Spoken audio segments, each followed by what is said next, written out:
MAC, Mac Daddy. 68 energetic pounds of loving. Hopefully you don't have to carry him. So he's 30 pounds more than she is.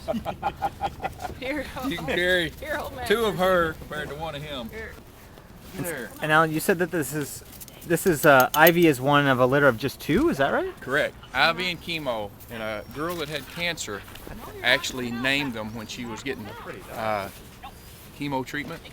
And we had these two dogs, and we told her she could name them anything she wanted. She named them Ivy and Chemo.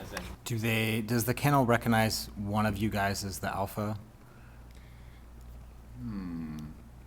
I would say they would think Aliy's more of the alpha. She would be the one that Wakes up in the middle of the night and walks outside say, and chases the "What moose are you-" away. Yeah, probably. I would be the one, probably just because of that. I sleep lighter than he does. So whenever there's an issue in the yard or anything, our dog yard is our house is built on a hill and the dogs are all around the house.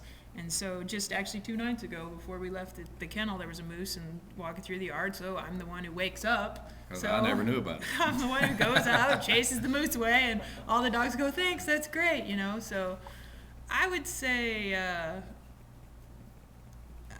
we always kid around that you're the fun parent and I'm like the strict parent.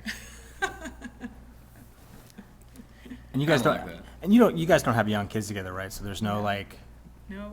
that part of your life is directed towards the dogs, right? For They kind of me, feel that. Well, that's probably an interesting, difference for Alan. Alan is a parent. His 2 daughters, they'll be down here today. They're older.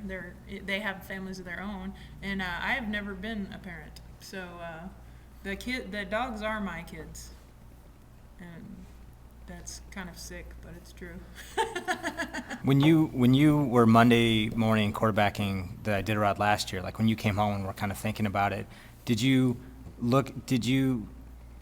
have you settled on What happened? what happened? Do you feel like that was that the team overachieved? Do you feel like it was a missed opportunity or somewhere between? I feel like I let the team down mentally, that I had a little bit of a hiccup on the trail mentally, and I underestimated what they could do, and that was the flaw of the race. Doing the sleep deprivation, a lot of things at the time. That's what she's talking about. So I believe a couple choices I made kind of between Caltag and Uniclete and in Uniclete was my fault, and that the team probably was a little stronger there than I had assumed they were. That you were too conservative? Yeah. How so? Like what? Well, what decision? there were certain things really out on the trail that I gave them a few too many breaks out on the trail that I thought they needed.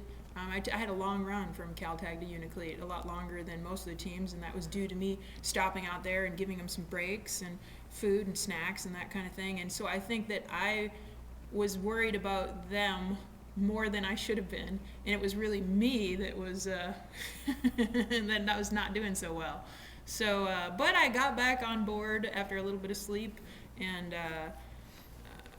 just kind of looking at the team, and so then I kind of pulled myself back together after I left Uniclete. You feel like you could have won last year based on so, and it was between where and where that Caltag and Uniclete. I'm funny. You're in this probably annoys reporters and all that kind of thing, and I got the fact that it annoyed them last night when I was doing an interview.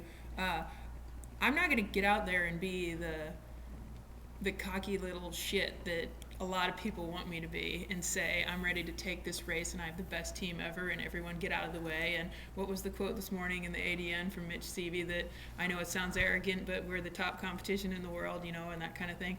That's just not me. So I have a fantastic team. I certainly could have won last year.